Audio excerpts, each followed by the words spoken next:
এবার সীমান্তে ভারতীয় নাগরিককে গুলি করল বর্ডার গার্ড বাংলাদেশ বিজিবির গুলিতে আহত হয়েছে এক ভারতীয় চোরাকারবারি। আহত ব্যক্তিসহ সঙ্গে থাকা অপর চোরাকারবারি ভারতে পালিয়ে গেছে।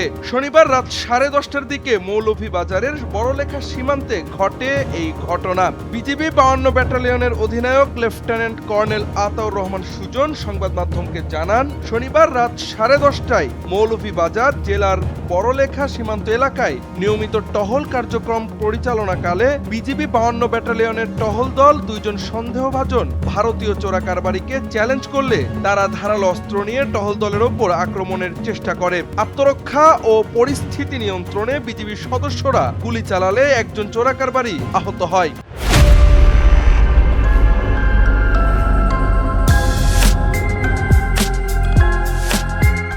আহত ব্যক্তিসহ অপর চোরাকারবারি ভারতে পালিয়ে যায়। তিনি আরও জানান, এ বিষয়ে প্রয়োজনীয় গোয়েন্দা অনুসন্ধান ও আইনানুগ কার্যক্রম চলমান রয়েছে। একই সঙ্গে বিজিবি সীমান্ত এলাকায় চোরাচালান প্রতিরোধ ও আইন শৃঙ্খলা রক্ষায় সর্বদা দৃঢ় প্রতিজ্ঞ।